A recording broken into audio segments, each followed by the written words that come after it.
नमस्कार दोस्तों, स्वागत है आप सभी का आपका अपना यूट्यूब चैनल जीटीएम क्लासेस में। दोस्तों, आज की इस वीडियो में क्लास 10th के लिए मैथ का वीबीआई ऑब्जेक्टिव क्वेश्चन लेकर आए हैं और इसी टाइप के प्रश्न दोस्तों 2022 बोर्ड एग्जाम में आपका पूछा जाएगा। ठीक है, इसलिए वीडियो को कंसंट्रेशन के साथ देखिएगा। प्रत्येक प्रश्न को आपको मैं पूरे बेसिक से सरल भाषा में समझाऊंगा कि एक बार में आपका माइंड में फिट हो जाएगा। ठीक है, बस वीडियो को पूरी कंसंट्रेशन के साथ देखिएगा। ठीक है, तो आइए हम जल्दी से वीडियो को स्टार्ट करते हैं। आपके सामने पहला प्रश्न प्रस्तुत है। कहता है कि यदि साइन थीटा इक्वल टू 1/2 हो तो थीटा इक्वल टू भाट। तो देखिए दोस्तों, इसको आपको किस तरह से बनाना है। यहाँ पे हम साइन थीटा इसी तरह से लिख लेते हैं। ठीक है, अब देखिए यहाँ पे 1/2 लिखा हुआ है दोस्तों, तो क्या 1/2 की जगह पे हम साइन 30 डिग्री लिख सकते हैं? क्योंकि दोस्तों साइन 30 डिग्री का जो वैल्यू होता है कितना होता है, 1/2 होता है। ठीक, तो 1/2 की जगह पर हम साइन 30 डिग्री लिख सकते हैं, कोई दिक्कत। अब साइन से साइन यहाँ कैंसिल हो जाएगा, तो यहाँ से थीटा बराबर दोस्तों हमारा कितना बच गया, 30 डिग्री बच गया। और आपसे क्या पूछा गया था कि थीटा बराबर भाट, तो थीटा बराबर हमारा कितना आ गया, 30 डिग्री, जो कि देखिए ऑप्शन नंबर यहाँ पे बी में दिया हुआ है, तो ऑप्शन नंबर बी यहाँ पर हमारा बिल्कुल राइट आंसर हो जाएगा। ठीक है, आइए अगला प्रश्न हम देख लेते हैं। दूसरा नंबर, यदि A plus B equal to 90 degree तो कॉस से बराबर होगा। अति महत्वपूर्ण प्रश्न है दोस्तों आपके फाइनल बोर्ड परीक्षा के लिए। ठीक है, ध्यान से आप इसको समझिएगा। देखिए A plus B equal to 90 degree दे दिया गया दोस्तों, और कॉस ए बराबर होगा ये आपसे पूछा गया है। ठीक है, देखिए यहाँ से आपको ए प्लस बी इक्वल टू कितना दिया हुआ है, 90 डिग्री दिया हुआ है। ठीक है, अब यहाँ से ए बराबर निकालेंगे दोस्तों, तो क्या निकलेगा, देखिए यहाँ पर जो बी लिखा हुआ था दोस्तों बराबर के उस साइड इसको भेज देंगे तो इस तरह का माइनस में हो जाएगा ना।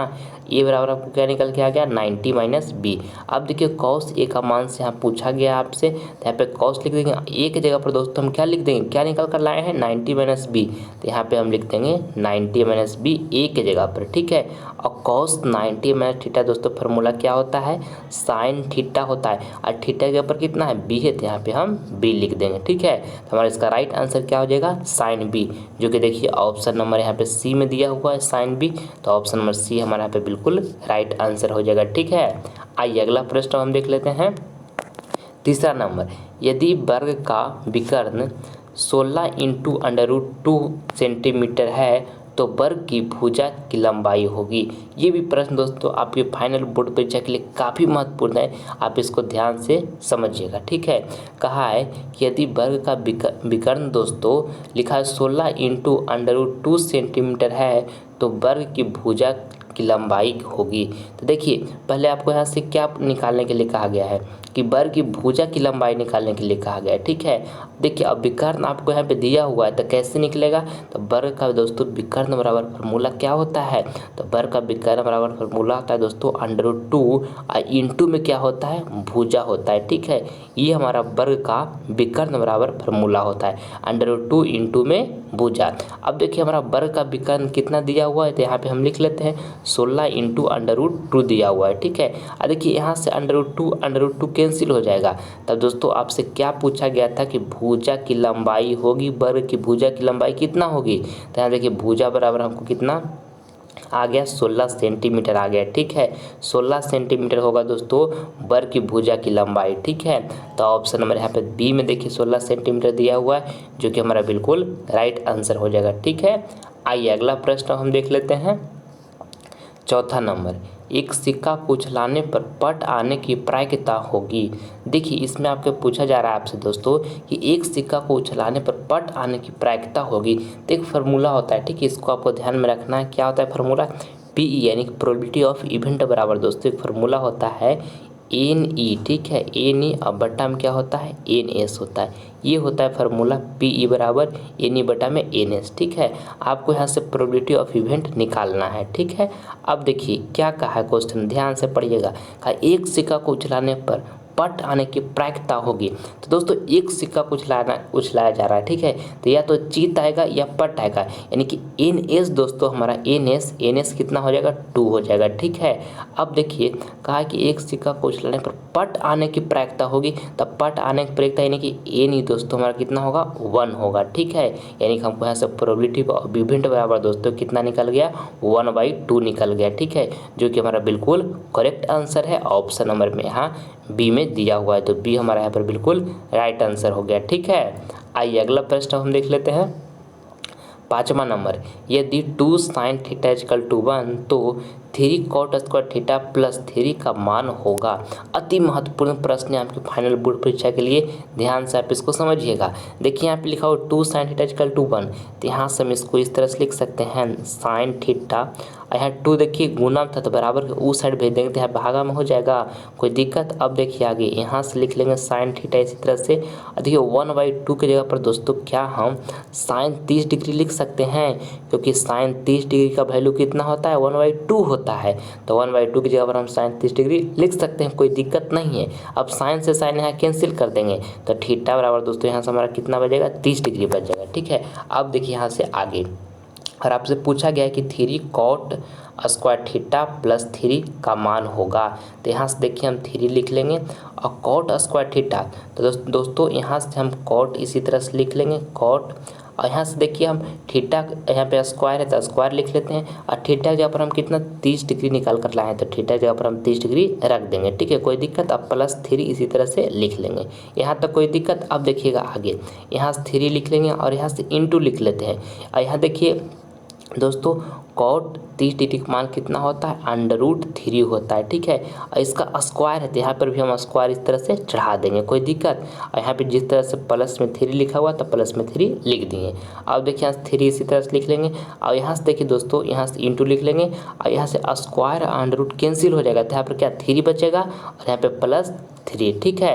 अब यहाँ से पहले गुना करना है, ध्यान रखना है, 3 तिया के 9 और प्लस में 3, यहाँ से 9 3 जोड़ेंगे तो कितना आ जाएगा 12, यानी कि हमारा इसका राइट आंसर दोस्तों 12 हो जाएगा, जो कि ऑप्शन नंबर ए में दिया हुआ है, ठीक है। बस दोस्तों यहाँ पे हम थीटा का मान रख दिए, यहाँ से थीटा का मान निकाल लिए और यहाँ पे थीटा का मान रख दिए, बस आगे कैलकुलेशन कर दिए, हमारा यहाँ पर 12 आंसर आ गया, ठीक है। इसी तरह से आपको एग्जाम में सोल्व करना है। आइए अगला प्रश्न हम देखते हैं 6ठा नंबर। इसमें कहता है कि प्रथम 3 लगातार प्रकृत संख्याओं का माध्य होगा। दोस्तों ये प्रश्न काफ़ी महत्वपूर्ण है, क्या कहा ध्यान दीजिएगा, कहा प्रथम 3 लगातार प्रकृत संख्याओं का माध्य होगा। तो प्रथम 3 लगातार संख्या कौन कौन होगा दोस्तों, 1 होगा, 2 होगा, 3 होगा। और आपसे क्या निकालने के लिए कहा कि माध्य होगा, तो माध्य बराबर दोस्तों एक फार्मूला होता है कि कुल पदों का योग बटे होता है कुल पदों की संख्या। तो कुल पदों की योग हम कर लेते हैं, तो 1 + 2 हो जाएगा +3, ये कुल पदों की हमारा योग हो गया। अब बटा हम कुल पदों की संख्या, तो संख्या कई गो है 1 2 3 गो है, तो 3 से यहाँ भागा दे देंगे, ठीक है, यहाँ तक कोई दिक्कत। अब देखिए सबको जोड़ लीजिएगा तो कितना 3 और 2 5, अब 5 1 6 हो जाएगा, और यहाँ पे बटा में कितना हो जाएगा 3, यहाँ से काटेगा तो 3 दूनी के 6 कट जाएगा, यानी कि आपको कितना यहाँ से आंसर आ गया 2 आ गया, जो कि देखिए ऑप्शन नंबर बी में दिया हुआ था। ऑप्शन नंबर बी यहाँ पर दोस्तों हमारा बिल्कुल राइट आंसर हो गया, ठीक है। आइए अगला प्रश्न हम देख लेते हैं। 7वां नंबर कहता है कि यदि a और b अभाज्य संख्याएं हैं तो a और b का लसा है। दोस्तों यहाँ पे a और b अभाज्य संख्याएं हैं, ठीक है, और a और b का लसा है, ये आपसे पूछा गया है, ठीक है। देखिए a b अभाज्य संख्या है, तो a b का लसा निकालने के लिए आपसे कहा गया है, तो a × b हो जाएगा, यानी कि a b हो जाएगा, ठीक है। तो देखिए जो कि ऑप्शन नंबर सी में दिया हुआ, तो ऑप्शन नंबर सी यहाँ पर हमारा बिल्कुल राइट आंसर हो जाएगा। नहीं समझे लगता है, देखिए फिर से समझाते हैं। देखिए यहाँ पे दोस्तों यहाँ पे 2 गो अभाज्य संख्या हमारा a और b दिया हुआ है, ठीक है। अगर जो मान के लिए आपको 2 अभाज्य संख्या 5 और 7 दिया हुआ रहता है, ठीक है, ये 2 अभाज्य संख्या आपको दिया हुआ रहता है, और कहता है इसका आप लसा निकालिए। तो लसा निकालने के लिए क्या करते, इसको गुना करते, यानी कि 5 × 7 करते, तो 5 × 7 करते कितना हो जाता है 7 × 5 = 35 हो जाता है। तो उसी तरह से दोस्तों हम यहाँ पर भी किए हैं, यहाँ पर 2 गो अभाज्य संख्या a और b दिया हुआ है, और कहा है लसा निकालेंगे तो a × b करेंगे नहीं तो a b हो जाएगा, तो हमारा यहाँ पर a b option number C right हुआ है। आई होप आपको समझ में आ चुका होगा। आइए अगला प्रश्न हम देख लेते हैं। 8 नंबर इसमें कहता है कि 1 + 100 तक सभी प्रकृत संख्याओं का योग है। अति महत्वपूर्ण प्रश्न है दोस्तों, आपकी फाइनल बोर्ड परीक्षा के लिए ध्यान से समझने के प्रयास कीजिएगा, ठीक है। देखिए आपको बताना है कि पहले प्राकृत संख्याओं का योग बराबर दोस्तों फार्मूला क्या होता है, तो फार्मूला होता है n into n plus one upon by में क्या होता है 2 होता है, ठीक है। अब देखिए n हमारा कितना 100 दिया हुआ है यहाँ पे n, ठीक है। तो n के जगह पर हम यहाँ 100 लिख लेंगे और प्लस इंटू लिख लेंगे यहाँ पे दोस्तों। और देखिए n प्लस वन, तो n प्लस यहाँ पर हमारा कितना है 100 है, और 100 प्लस वन की जगह तो कितना हो जाएगा 101 हो जाएगा, क्योंकि दोस्तों यहाँ पे n लिखा हुआ था, तो n हमारा 100 ना है और 100 प्लस वन करेंगे तो कितना हो जाएगा 101 हो जाएगा। कोई दिक्कत, अब बटन 2 लिखा है तो बटन 2 लिख देंगे, और यहाँ से काटिएगा तो कितना टाइम में कट जाएगा 50 टाइम में कट जाएगा, ठीक है। और यहाँ से अब आगे करेंगे तो आगे करेंगे तो क्या करना पड़ेगा 50 गुने के 101 करना पड़ेगा। 50 गुने 101 करेंगे दोस्तों तो कितना आ जाएगा 5050 आ जाएगा, ठीक है। जो कि देखिए ऑप्शन नंबर यहाँ पे बी में दिया हुआ है, तो ऑप्शन नंबर यहाँ पर हमारा बी जो होगा बिल्कुल राइट आंसर हो जाएगा, ठीक है। आपको ये फार्मूला याद रखना है दोस्तों कि प्राकृत संख्याओं का योग बराबर फार्मूला होता है n into n plus one by में 2, ठीक है। काफ़ी महत्वपूर्ण है ये फार्मूला। आइए अगला प्रश्न हम देख लेते हैं 9 नंबर। जब एपी के प्रथम पद 2 सार्वंतर 3 हो तब एपी के 3 पद होंगे। दोस्तों ये प्रश्न आपके फाइनल बोर्ड परीक्षा के लिए काफ़ी महत्वपूर्ण है। ऐसा प्रश्न आपको परीक्षा में हमेशा देखने को मिलेगा, ठीक है। देखिए क्या कहता है एपी के प्रथम पद 2, यानी प्रथम पद दोस्तों यानी कि ए जो है हमारा यहाँ पे 2 दिया हुआ है, ठीक है। अब कहा सार्वंतर यानी कॉमन डिफरेंस जिसको हम डी से डिनोट करते हैं, कितना दिया हुआ है 3 दिया हुआ है, ठीक है। कहा है तब एपी के 3 पद होंगे। तो देखिए दोस्तों पहला पद निकालने के लिए फार्मूला क्या होता है T1 बराबर ए होता है, ठीक है। तो पहला पद यहाँ से हम T1 निकालेंगे तो हमारा देखिए ए कितना दिया हुआ है 2 दिया हुआ, तो ये हमारा पहला पद निकल गया, ठीक है। और यहाँ से हम दूसरा पद निकालते हैं यानी कि T2 निकालते हैं, तो T2 बराबर फार्मूला क्या होता है दोस्तों ए प्लस डी होता है, ठीक है। तो दूसरा पद यहाँ से हम निकालते हैं तो हमारा ए कितना है यहाँ पे 2 है, तो यहाँ पे 2 लिख लेंगे। और देखिए हमारा डी कितना है 3 है, तो यहाँ पे हम 3 लिख लेंगे, ठीक है। यानी कि दोस्तों यहाँ से हमारा दूसरा पद बराबर कितना निकल कर आ गया 3 2 5, ठीक है। अब देखिए यहाँ तीसरा पद हम निकालते हैं, तीसरा पद यानी कि T3, तो T3 बराबर फार्मूला क्या होता है दोस्तों ए प्लस 2D होता है, ठीक है। यहाँ से तीसरा पद हम निकालते हैं तो ए हमारा कितना दिया हो, ए हमारा 2 दिया हुआ है, यहाँ पे 2 लिख लेंगे। अब देखिए यहाँ पे डी कितना दिया हुआ 3 दिया हुआ है, तो 2D बराबर कितना हो जाएगा 6 हो जाएगा, तो यहाँ पे हम 6 लिख देंगे, ठीक है। तो यहाँ से दोस्तों तीसरा पद बराबर हमारा कितना निकल कर आ जाएगा 6 और 2 कितना हो जाएगा 8 हो जाएगा। यानी कि दोस्तों हमारा पहला पद यहाँ पर कितना आया 2 आया, दूसरा पद कितना 5 आया और तीसरा पद 8 आया, जो कि देखिए ऑप्शन नंबर बी में दिया हुआ है। तो ऑप्शन नंबर बी यहाँ पर हमारा बिल्कुल राइट आंसर हो जाएगा, ठीक है। आइए अगला प्रश्न हम देख लेते हैं 10वां नंबर। 2, 10 और 20 के लसा और मसा का अनुपात है। दोस्तों काफ़ी महत्वपूर्ण प्रश्न है, ध्यान से आप इसको समझिएगा। कहता है कि 2, 10, 20 का लसा और मसा का अनुपात है। तो पहले हम लसा निकाल लेते हैं इसका, ठीक है। 2, 10, 20 इसका लसा निकालिएगा तो यहाँ कितना 2 से लगाइएगा, तो यहाँ पे 1 हो जाएगा, यहाँ पे 2 बचेंगे 10 हो जाएगा, यहाँ पे 2 देंगे 20 हो जाएगा, ठीक है। फिर यहाँ से कितना से लगेगा 5 से लगेगा, तो यहाँ पे 1 हो जाएगा, यहाँ पर भी 1 टाइम में लगेगा, यहाँ पर 5 दूनी के 10 यानी कि 2 टाइम में लगेगा। अब यहाँ से सब गुना कर लेंगे, तो 2 गुने के 5 गुने के 2 कर लेंगे। अब यहाँ से गुना कीजिएगा तो 2 बचेगा 10, 10 दूनी के कितना हो जाएगा 20, यानी कि लास्ट हमको कितना निकल के आ गया 20। अब देखिए आगे यहाँ से मासा निकालते हैं, तो पहले मासा में 2 और 10 को ले लेते हैं, 2 और 10 को ले लिए, तो यहाँ पर लगाएंगे तो कितना 2 पचे के 10, 2 पचे के 10 यानी कि यहाँ से कट जाएगा। यानी कि दोस्तों हमारे को मासा कितना आ गया 2 आ गया। और अब कितना ले लेंगे 2 ले लेंगे और 20 ले लेंगे, यहाँ पे 20 देखिए बचा हुआ है ना, तो 2 और 20 ले लेंगे, तो यहाँ के 2 दही के कितना हो जाएगा 20, यानी कि यहाँ से कट गया, ठीक है। तो दोस्तों हमको यहाँ पर मासा कितना निकल के आ गया है 2 और लासा हमको कितना निकल कर आया है 20। तो दोनों का अनुपात निकालना है, लासा का अनुपात और मासा का अनुपात, तो दोनों का यहाँ से अनुपात निकालेंगे तो कटेगा, तो कितना आ जाएगा 10:1 आ जाएगा, ठीक है। जो कि देखिए ऑप्शन नंबर यहाँ पे बी में दिया हुआ है, तो ऑप्शन नंबर बी यहाँ पर बिल्कुल हमारा राइट आंसर हो गया, ठीक है। आई होप आपको समझ में आ चुका होगा। आइए अगला प्रश्न हम देख लेते हैं 11 नंबर। गोला के संपूर्ण पृष्ठ का क्षेत्रफल निम्न में से होगा अगर त्रिज्या r है। दोस्तों इसमें आपको गोला का संपूर्ण पृष्ठ का क्षेत्रफल बताना है, ठीक है। देखिए ऑप्शन ए में लिखा है 4/3 पाई r क्यूब, और बी में लिखा है 4/3 पाई r स्क्वायर, और सी में लिखा हुआ है पाई r स्क्वायर, और डी में लिखा हुआ है 4πr²। तो दोस्तों गोला का जो संपूर्ण पृष्ठ का क्षेत्रफल होता है वो 4πr² होता है। ठीक है, आपको इसको याद कर लेना है। ऑप्शन में डी यहाँ पर हमारा बिल्कुल राइट आंसर हो जाएगा। और दोस्तों गोला का आयतन बराबर फार्मूला क्या होता है, तो 4/3πr³ होता है। ये आपको याद कर लेना है कि गोला का आयतन बराबर फार्मूला दोस्तों 4/3πr³ होता है। ठीक है, आइए अगला प्रश्न हम देख लेते हैं 12 नंबर। और दोस्तों अब अगर जो आप अभी तक हमारे चैनल को सब्सक्राइब नहीं किए दोस्तों, तो प्लीज़ आप इस चैनल को सब्सक्राइब कर ले, क्योंकि मैं आपके लिए एक एक वीडियो काफ़ी मेहनत से बनाता हूं। आप इस चैनल को जरूर सब्सक्राइब कर ले, ताकि आने वाले वीडियो की जो नोटिफिकेशन होगा सबसे पहले आपको मिलेगा। ठीक है, देखिए 12 नंबर प्रश्न कहता है कि दो परिमेय संख्याओं के बीच अधिकतम कितनी परिमेय संख्याएँ हो सकती है। अति महत्वपूर्ण प्रश्न है दोस्तों आपके फाइनल बोर्ड परीक्षा के लिए। ऑप्शन ए में लिखा हो 1, बी में लिखा है 2, सी में लिखा है 3 और डी में लिखा है अनंत। तो आपको बताना है दोस्तों कि दो परिमेय संख्याओं के बीच अधिकतम कितनी परिमेय संख्याएं हो सकती है, तो अनंत हो सकती है। ठीक है, ऑप्शन नंबर यहाँ पे डी जो होगा हमारा बिल्कुल राइट आंसर हो जाएगा। ठीक है, आइए अगला प्रश्न हम देख लेते हैं 13 नंबर। बहुपद x² प्लस में 3x प्लस 5 के शून्य अंकों का योग निकालें।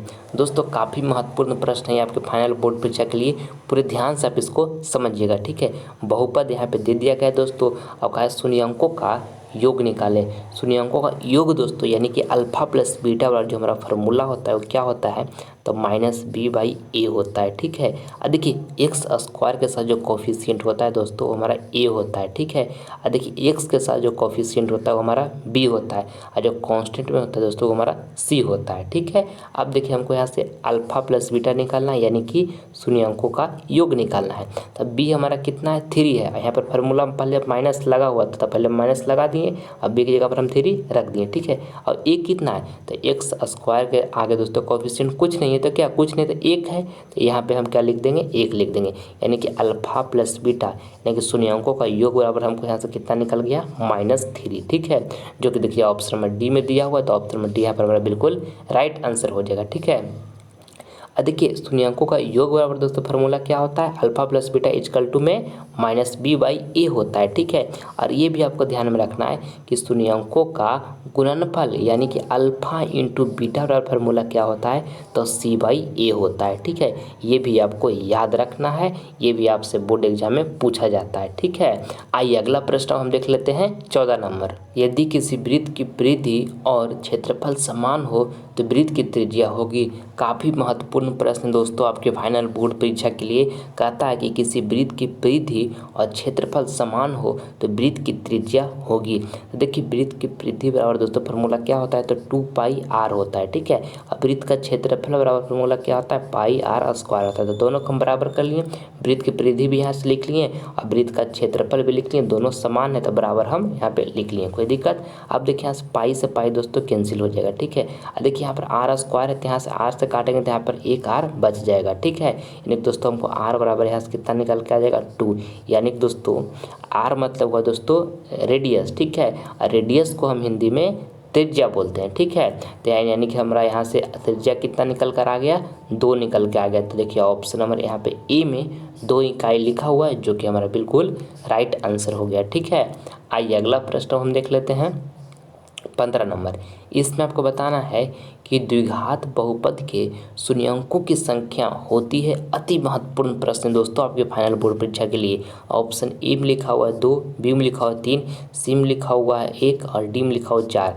तो आपको बताना है दोस्तों कि द्विघात बहुपद के शून्यंकों की संख्या होती है तो 2 होती है। ठीक है, ऑप्शन नंबर यहाँ पे ए जो होगा हमारा बिल्कुल राइट आंसर हो जाएगा। और रैखिक बहुपद के दोस्तों शून्यंकों की संख्या होती है तो 1 होती है, ये आपको याद रखना है। ठीक है, और त्रिघात बहुपद के शून्यंकों की संख्या होती है तो 3 होती है। ठीक है, इसको भी आपको साथ में याद में रखना है। ये सब हमेशा आपको माइंड में चलते रहना चाहिए, ये सब प्रश्न आपके बोर्ड एग्जाम में हमेशा पूछे जाते हैं। ठीक है, आइए अगला प्रश्न दोस्तों हमारा HW का प्रश्न है, ये आपको होमवर्क में दिया जा रहा है। ठीक है, इसका जवाब जो है जो आपको कमेंट बॉक्स में देना है, जो ऑप्शन आपको बिल्कुल सही लगेगा। ठीक है, आपको इसमें बताना है कि 3 4 7 2 7 6 7 9 का बहुलक है। आपको इसमें दोस्तों बहुलक बताना है। ऑप्शन ए में लिखा हुआ है 2, बी में लिखा हुआ है 3, और सी में लिखा हुआ है 7 और डी में लिखा है 9। तो जो ऑप्शन आपको सही लगेगा दोस्तों उसका जवाब आप हमारे कमेंट बॉक्स में ज़रूर दीजिएगा। आपका कमेंट का हम प्रतीक्षा करेंगे, ठीक है। मैं उम्मीद करता हूँ कि वीडियो आपको पसंद आया होगा। तो प्लीज़ आप इसे लाइक करें, अपने दोस्तों में शेयर करें, और आप हमारे चैनल पर नए हैं तो आप इसे सब्सक्राइब कर लें ताकि आने वाले वीडियो का नोटिफिकेशन सबसे पहले आपको मिले। जय हिंद, जय भारत।